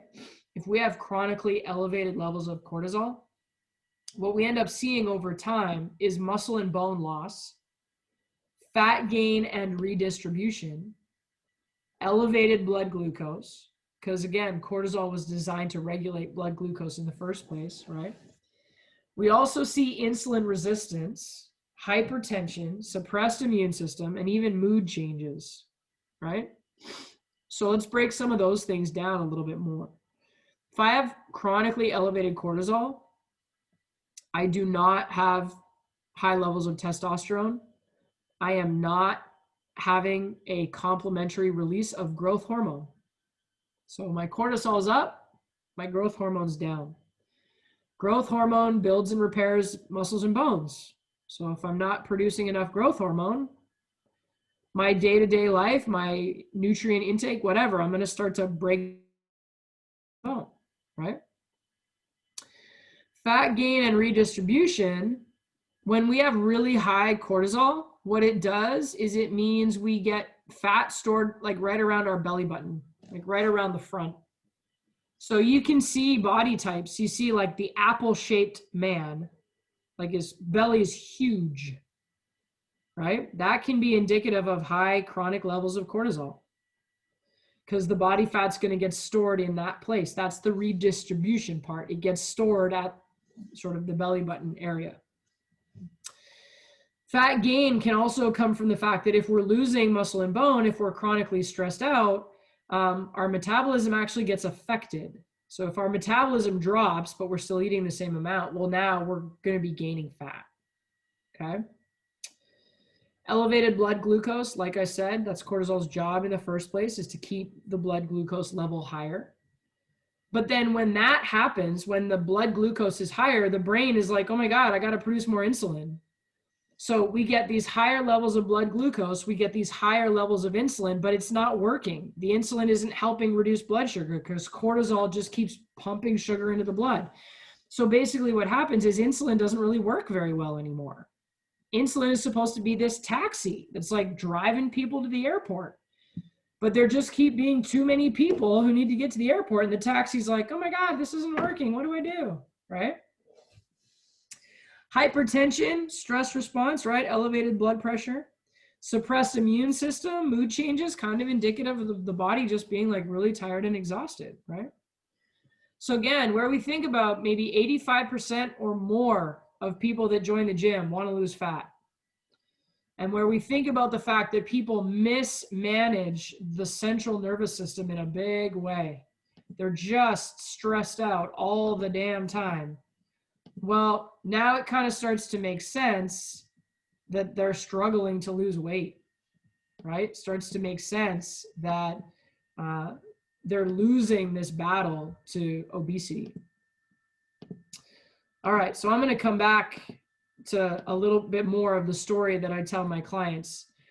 Let's look at a couple more things on the science before we just kind of dive into that client conversation.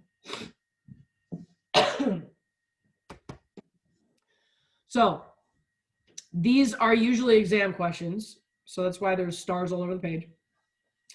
Hormones that increase glucose metabolism, meaning hormones that are going to drive the use of glucose in the body. I'm going to read the bottom three first. Cortisol, adrenaline, and noradrenaline. Okay? And then on the top, glucagon. So insulin facilitates glucose transport to the muscles. Glucose levels decline during prolonged exercise, indicating that exercise facilitates insulin action. Glucagon, adrenaline, noradrenaline, cortisol help promote glycogenolysis and gluconeogenesis, thus increasing plasma glucose levels when needed, right? So the whole system, glucose, glucose, glucose, glucose. Okay? So let's take a look at blood glucose and insulin responses to exercise. On the right-hand side, we've got somebody who is sprinting. So they're going to do a 1 minute max sprint. You see how glucose shoots up. And then they're going to take 5 minutes to rest in between. Almost right away when they stop, glucose plummets.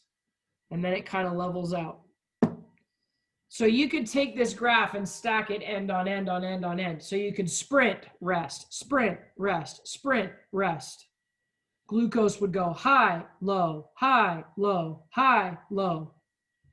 When glucose goes low, what's the body going to burn instead? What's the other option? Fat. Yvette, good job. So when we do a HIIT session, sprint, rest, sprint, rest, sprint, rest, what we're asking the body to do is go sugar, fat, sugar, fat, sugar, fat. That's great. Human beings are designed to be able to burn both. We want to burn both. We want to turn that mechanism on and off. And what's actually really interesting is how much energy it takes to convert from one to the other. So we actually burn a lot more calories going sugar, fat, sugar, fat, sugar, fat, right? So that whole mechanism is awesome. Interval training is great. It both makes sugar and fat available. And when we finish that last sprint and the body goes, oh my God, what if you sprint again? I better save any sugar remaining. Let's switch over to fat burning. It also means you walk out the door burning fat. That's good. When we do a HIIT program, what are some of the hormones that get generated by that lactic acid HIIT high intensity type training? What's the really important hormone that I said we would come back to and talk more about that gets elicited when we do HIIT training? Starts with a G. It's 2 words. That's growth hormone, right? Yeah. So remember, when we do HIIT, And when we do like sort of bodybuilding, weightlifting style workouts, we go lactic acid, rest, lactic acid, rest, lactic acid, rest. All that lactic acid in the body means the brain's going, hot damn, that's going to break down muscle tissue. I better secrete some growth hormone, repair and rebuild those muscles, right? So while we're going sugar, fat, sugar, fat, sugar, fat, we're also going lactic acid, lactic acid, lactic acid. And then the brain goes, oh my God, growth hormone. And when we walk away from the gym, we've got higher levels of lactic acid, higher levels of growth hormone, and we're burning fat. That's great. That means it's faster and easier to lose fat when we do that type of training, right? All right, on the other side of that, we've got cycling at 65 to 75% of VO2 max. That's aerobic. So look at the time of that workout. We do maybe like a 4-hour bike ride. If I'm doing something for 4 hours long, it's aerobic for sure, right? So that means I'm burning glycogen because it's higher intensity, right? It's not 40%, 50%, right? That would be fat burning. It's like 65 to 70%. So I'm burning sugar. I'm in that aerobic state. You can see that glucose goes up, insulin comes down. So I'm producing glucagon because that's what's helping keep my glucose up so that I can keep cycling, right? So we're not going sugar, fat, sugar, fat, sugar, fat. We're going sugar, sugar, sugar, sugar. And when we get to the end of that workout, you think cortisol goes up in 4 hours? Of course it does. It goes up after 30 minutes. So we did a 4-hour bike ride. We've got cortisol up. We've got glucagon up. We've got blood sugar up. And when I get off the bike, now my body's like, glucagon, sugar, give me carbs. I'm hungry. Glucagon, sugar, carbs, right? So then what that means is if I don't get back on my bike and cycle again the next day, I'm not going to be burning calories in the time in between, right? I'm just going to kind of keep burning the sugar that I have. When I burn off the sugar, I get hungry. I eat more food. Then I burn it off, and then I'm hungry, and I eat more food. So listen, if you're an endurance athlete, that's fine. You're training every damn day, right? You're burning a ton of calories. You got to eat. You stay lean. But what happens if you ever stop exercising? You're going to put it back on. So we see people lose weight by doing cardio, but then we also see them put it back on faster. And if you think about their hormone profile, well, now it makes a ton of sense. I went and did intervals today. Kicked my ass. I did my rowing machine intervals. I did a 22-minute workout. Tomorrow I'm going to go lift weights. Saturday, I'm not going to do anything. I might go for a walk, hang out, do some fun stuff, you know? But like, probably not going to work out on Saturday. I'm going to go out to dinner on Friday night to this really nice French restaurant with my mom. And we're going to eat like a 7-course meal. So I worked out today. I'm going to work out tomorrow. I'm going to eat a huge meal on Friday night. I'm going to totally relax on Saturday. Sunday, I'm probably going to relax because I'll be on the ferry again. On Monday, I'm not worried about what the scale looks like because I'm doing these training sessions that give me this nice growth hormone profile. I'm doing these training sessions that leave me in a fat burning state. I'm going to enjoy my meal. I'm going to replenish all the glycogen that I need in my muscles. And then on Monday, I'm going to go have a great workout. That's more sustainable when we think about what people are asking for in relation to losing weight, gaining strength, and getting healthier and managing their health long-term, right? So it's just something to think about. I'm not saying there's anything wrong with endurance sports. I teach spin, and I've done some long bike things. I did a 4-day, 600-kilometer thing. So I'm not against it, but just understand what happens.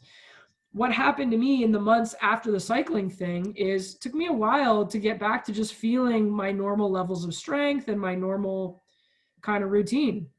Because a bunch of months in a row doing a bunch of cycling and sort of running on glucagon, like, yeah, it made me feel different. I got a little achy in my joints just because there was like just a bunch of sugar flying around. So that's what we want you to know. It's not that you can't lose weight doing cardio. It's just that you then have to be that much more careful with what you eat, and you have to keep doing cardio forever. You're also going to see muscle loss over time, right? Because continually doing lots and lots of cardio is going to mean a higher cortisol response in the body. So then, sorry, but kind of what it means to be an endurance athlete is to end up here. Muscle and bone loss, maybe some fat gain and redistribution, maybe some challenges around maintaining your health in your physical body, right? So listen, extremes in either direction aren't good either, right? But there's some definite value to showing clients or thinking about this when it comes to helping them lose fat in a fast, easy, effective, safe, healthy way, right? Okay. There's a very complicated array of hormone responses. They never ask you that on the exam. So if you want to get into the video description of it, that's cool. But I usually just stick to this one. The flip side then is hormones increasing fat metabolism. Okay, so again, the bottom three, cortisol, adrenaline, noradrenaline, same as glucose metabolism, cortisol, adrenaline, noradrenaline. The difference is the top one. So growth hormone drives fat metabolism. Glucagon drives sugar, carbohydrate metabolism. Okay, so again, sprinting, HIIT, bodybuilding, growth hormone based, tons of benefits. Aerobic, long distance, higher cortisol, sugar based, still burns calories, no doubt, but it's missing some of the other benefits that we really want to be able to provide with our clients when they're looking to train and lose weight and get stronger and have long-term health. Okay? So the homework for today's class is learning activity 10.1. It's a really helpful one to do because it's going to ask you sort of specifically what the different roles are of each of the hormones. So I want you to do that for homework. If we need to look at the answers on Saturday to make sure that we've got them right, we can do that. Okay. Last thing then that I'm going to talk about is the little story that I tell my clients when we're talking about insulin and cortisol and weight loss and stress management. So let's take myself and my client. I'll give you a little bit of backstory. My client is in her 50s. She's a CEO, accountant. She has a very sedentary job. She travels a lot for work. She's an extrovert. She likes to network with potential clients and customers. So she does a lot of happy hours and she does a lot of networking events. And alcohol is a great social lubricant, right? She also has a boat. So she likes going out on the boat in the weekend on the summer. And what do you do on a boat? You drink, right?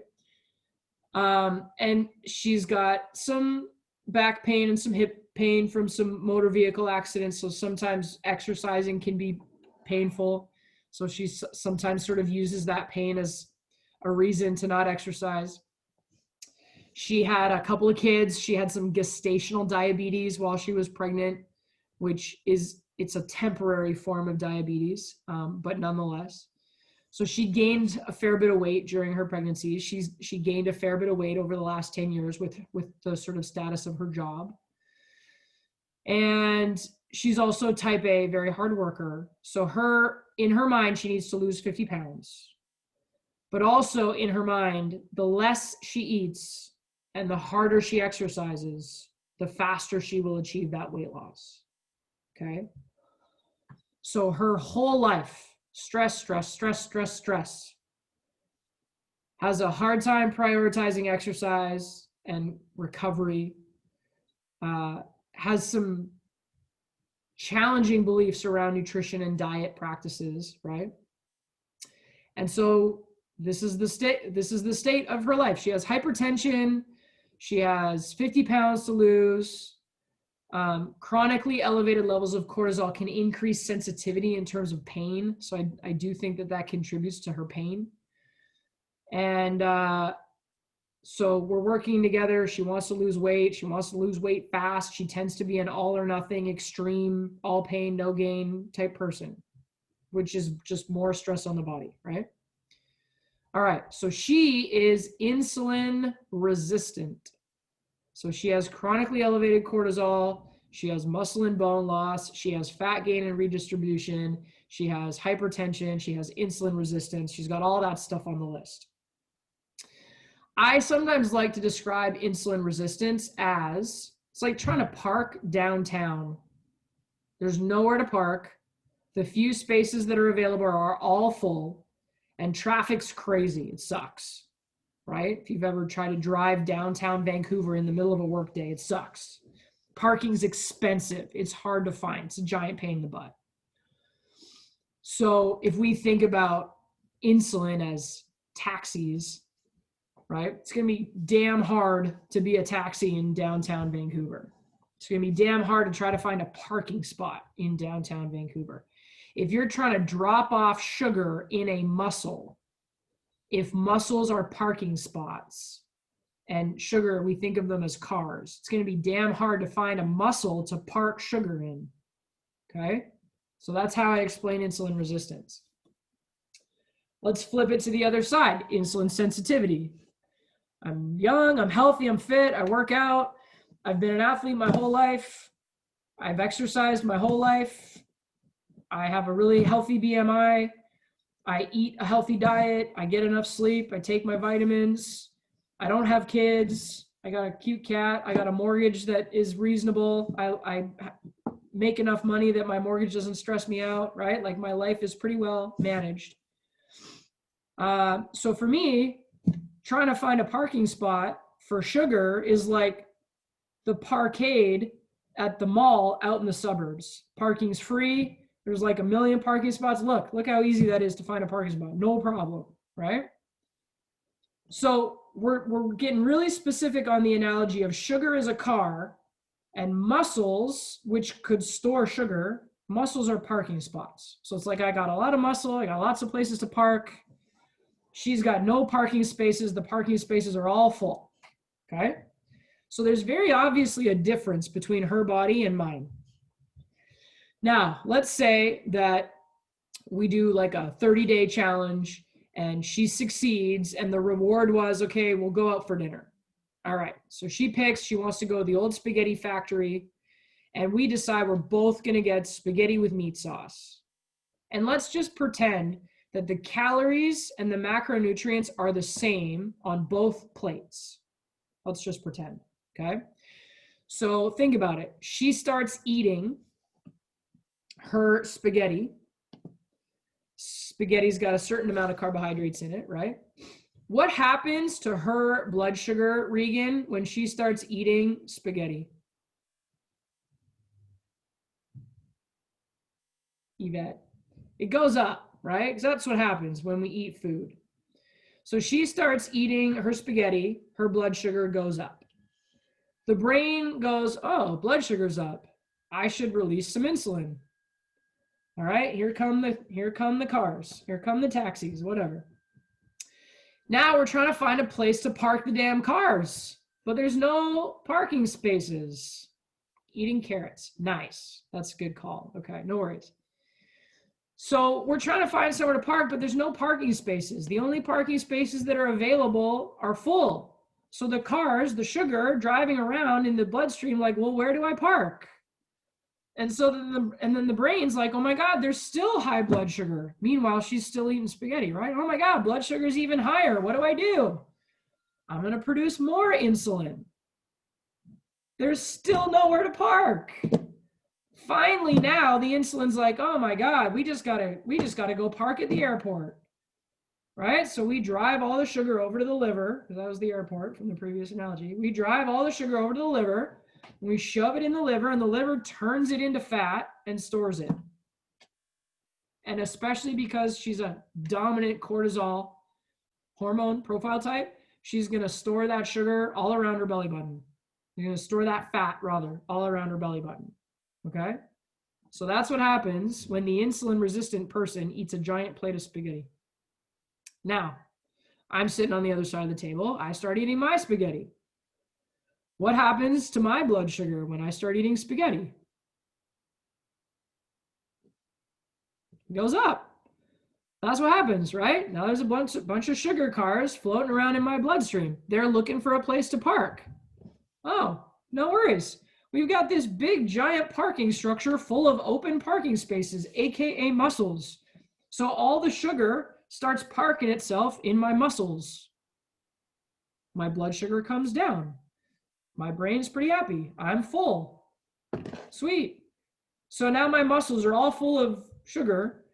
And then on Monday, I go work out and I got all kinds of energy to work out and I get a great workout in.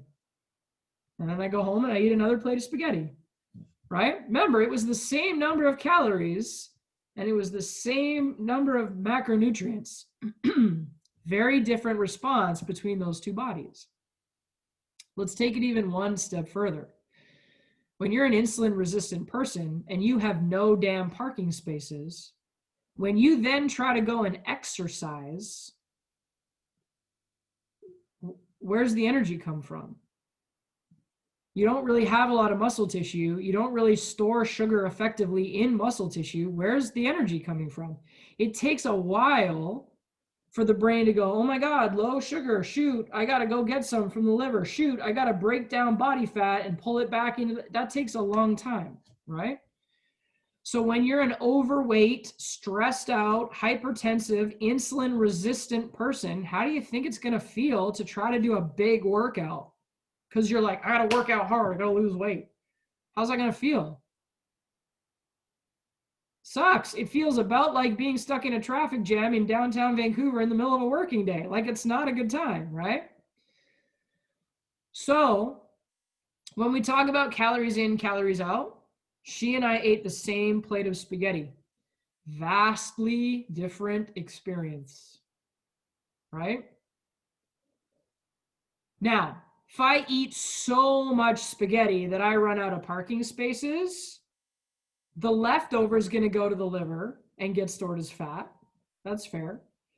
And if I do that too many days in a row, I'm going to end up gaining some weight, right? That's what happens over the holidays for fit people. They put on a couple of pounds because they just eat too many sugar cars. There's nowhere to park them anymore, right? So that rule still exists. If I eat too many more calories than I burn, I'll gain weight, right? But the real thing to pay attention to is just what happens in that insulin resistant body. So then what do we do about it? Well, I do think stress management is pretty important. That's a big one. We got to get rid of that traffic jam in downtown Vancouver. So we got to start finding ways to breathe, right? Breathing, stimulate that parasympathetic nervous system, relax, even if it's just breathe 3 deep breaths at the start of every hour. Managing stress, really important. The second thing that we could look at is if we had to prioritize nutrition or exercise, which one do you think is actually more important by the time you're stressed out, overweight, hypertensive, and insulin resistant? Do you think it's important to work out really hard? Or do you think it's important to start making some smart choices about nutrition? Nutrition, Annika, you're right. Because think about it, like you got no energy to exercise, you got no muscles to put anything. Like this is what I mean when I say you can't outwork a bad diet. If you're an insulin resistant person and you're just like, I'm just going to work off every calorie I eat, doesn't matter. You got nowhere to put it anyways, right? So it's important to manage stress. And it's important to take a look at nutrition. So for example, with this client, instead of going to the old spaghetti factory where we're just going to eat a lot of carbs, and even tomato sauce itself has a lot of sugar in it comparatively, right? Instead of going to the old spaghetti factory and getting a giant plate of spaghetti, maybe we should go to the keg, get like a 6-ounce sirloin and like a salad. Because steak and salad have a much lower carbohydrate density, right? Steak is protein, salad is, I don't know, fiber. It depends on how much dressing you put on it, right? But if she had a steak and a salad, there wouldn't be so many sugar cars driving around. So then there wouldn't be this really massive release of insulin. And then there wouldn't be a bunch of glucose that needs to get shoved through the liver and stored as fat, right? So I feel like it's fallen a little bit out of favor in terms of popularity, but there was a while where low carb was like really, really big. For some people, that does actually make a lot of sense, right? Especially for this lady. We got nowhere to park the carbs anyways. Let's look at healthy proteins. Let's look at green vegetables. Let's look at increasing fiber. Let's reduce alcohol. Good Lord, right? In that case, we're going to start to open up some parking spots. Like by eating more protein, we're going to be able to build a little bit more muscle tissue. By doing some smart workouts, we might start to build a little bit of aerobic stamina. We might increase that mitochondrial density. We might be burning off some calories every day, right? So overweight, hypertensive, insulin resistant, chronically elevated cortisol, low carb can actually make a lot of sense. We still want carbs. We want vegetables. We want some healthy fruits, right? But maybe we're not going to eat a giant plate of spaghetti. And in that way, we're starting to turn the tide. We're starting to move away from that insulin resistance, and we're starting to open up some parking spots. By the time we do that, maybe we lose a little bit of weight. Maybe we start reducing stress a little bit. Maybe we start improving insulin sensitivity. Now we can actually start to exercise in a little bit more, with a little bit more intensity, because now our body's getting better at managing what to do with the food that we're eating and with the carbohydrates that we're consuming, right? So like carbohydrates are earned. If we're going to burn them off, we can eat them in this person's case, right? Now, for me, because I kind of was like, all right, what's this crazy about? Let's try going low carb. So think about it. I got all these parking spots open and I'm training consistently and I'm managing my stress and I sleep well enough. What do you think happened to me when I went low carb? I felt like shit. My parking spots were empty. How am I going to work out when my parking spots are all empty? Annika, yeah, I was weak. I lost my strength. I got all brain foggy and tired, and like I need carbs because I got places to put them and I got things to do with them, right? So low carb is not a blanket recommendation. We want to make sure that we're sort of matching sleep, stress management, nutrition, and exercise with the state that the body's in, right? So in my case, going low carb was not fun. And I lost some gains. But in the case of this insulin resistant client, it would help, right? So I think having that understanding can be really helpful. And I have used this analogy. I don't go into quite as much depth and detail, but I do think having this explanation can be very helpful because it helps people make better choices, or at least choices that are a better fit for like the current priority, right? So, hey, you're overweight and chronically elevated cortisol and insulin resistant and hypertensive. It is not a priority for us to do a 1-hour Tabata class today. That is not a priority. I would rather you go home, prep some meals for the next day, have a little bit of like a calming bedtime routine, and then get some extra sleep. That would actually do a better job of helping you lose weight than stressing your poor body out with Tabata and having all of this sugar floating all over the system, right? So that's that. Questions?